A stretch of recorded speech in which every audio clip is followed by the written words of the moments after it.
ارم ضیاء صاحبہ، گفتگو کا آغاز یوں کیجیے۔ میں چاہوں گی کہ قرآن مجید فرقان حمید کی روشنی میں عظمت والدین فرمائیے گا۔ اعوذ باللہ من الشیطان الرجیم، بسم اللہ الرحمن الرحیم۔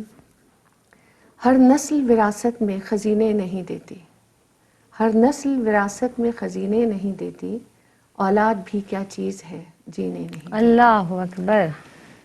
اللہ رب العزت نے ماں باپ کو بڑا مقام دیا، اور کلام پاک میں تقریباً 15 مرتبہ اللہ تعالیٰ نے ماں باپ کے جو فرائض ہیں وہ بیان کیے، اور ان کے ساتھ جو سلوک رکھنا ہے وہ بیان فرمایا۔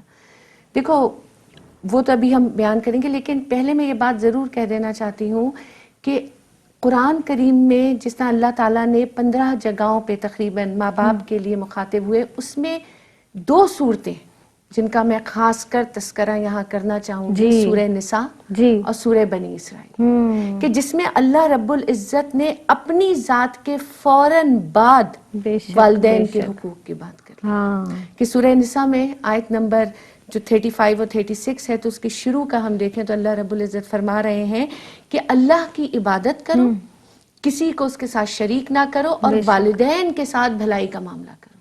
تو دیکھو اپنے بعد اللہ رب العزت نے فوراً جو حکم دیا وہ ماں باپ سے بھلائی کے معاملے کا دیا۔ اسی طرح سورہ بنی اسرائیل میں بھی اللہ رب العزت خود فرما رہے ہیں کہ تمہارا رب ارشاد فرماتا ہے کہ اللہ کے ساتھ کسی کو شریک نہ ٹھہراؤ، اور ماں باپ کے ساتھ خیر خواہی کرو۔ بے شک۔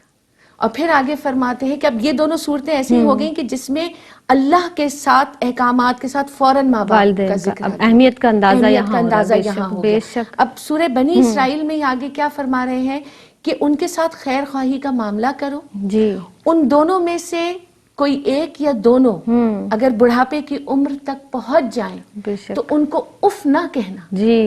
زینب، یہ اتنا بڑا نکتہ ہے، ایک چھوٹا سا لفظ ہے، کلام پاک میں اسی طرح لکھا ہے کہ اف نہ کہنا۔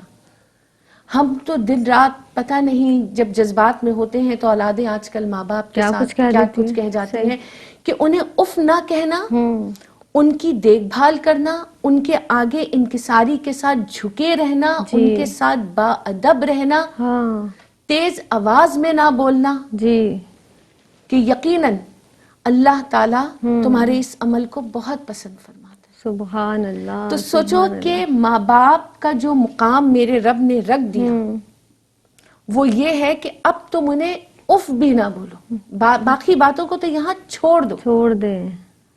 تو اللہ تعالیٰ اپنے بندوں کو کھول کھول کے چیزیں بیان فرماتا ہے۔ بے شک بے شک۔ کہ سرکار علیہ السلام فرماتے ہیں کہ خدا کی قسم اگر میری والدہ زندہ ہوتی اور میں عشاء کی نماز کی نیت باندھ چکا ہوتا اور وہ مجھے کہتی محمد، تو میں نیت توڑ دیتا۔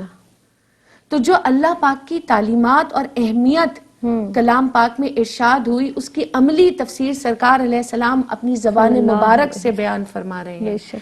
تو ماں باپ اصل میں درخت کی ایک جڑ ہوتے ہیں، اور وہ جڑ جتنی مضبوط ہوتی ہے نا، تنا اور شاخیں اتنی ہی خوبصورت اور چھاؤدار نکلتی ہیں، پھلتی پھولتی ہیں۔ اگر کوئی شاخ یہ سمجھ لے کہ درخت کی خوبصورتی میری وجہ سے ہے تو وہ بڑی غلط فہمی میں مبتلا ہوتی ہے۔ اس کی ساری خوبصورتی اس جڑ کی مضبوطی سے ہوتی ہے۔ اللہ رب العزت کلام پاک میں ہی ارشاد فرماتے ہیں کہ اپنے ماں باپ کے شکر گزار بنو، بے شک، کیونکہ دیکھو اللہ جو ہے نا وہ خالق حقیقی ہے، اور والدین جو ہے وہ خالق مجازی ہے۔ اللہ اکبر۔ تو جب اللہ خالق حقیقی ہے اور والدین خالق مجازی ہے، کہ اللہ نے تم کو پیدا کیا لیکن جو ذریعہ بنا دیا وہ تمہارے ماں باپ کو بنا دیا۔ بے شک بے شک۔ اب ماں باپ نے اپنی ساری زندگی تمہارے اوپر محنت کر کے تم کو اس قابل کر دیا کہ اب تم بڑھاپے میں ان کا ساتھ دو، اور اللہ تعالیٰ نے بھی بچوں کو مخاطب نہیں کیا۔ اب بنی اسرائیل کی جو میں نے آیت بیان کی تو یہاں پہ یہی ہوا کہ جب وہ بڑھاپے کی عمر پہ پہنچ جائیں تو اس کا مطلب ہے کہ آپ کی تمام تر توجہ کی ضرورت آپ کے ماں باپ کو اسی وقت ہوتی ہے جب وہ بڑھاپے کی دہلیز پر قدم رکھتے ہیں اور اسی طرح سے کمزور اور ناتواں ہو جاتے ہیں جیسے کہ آپ اپنے بچپن میں تھے. اور ان کے لیے دعا کا حکم ہے کہ پروردگار عالم میرے والدین پر رحم فرما، دونوں پر رحم فرما. جس طرح سے بچپن میں انہوں نے مجھے شفقت سے، رحم سے پالا، اسی طرح سے ان پر رحم فرما.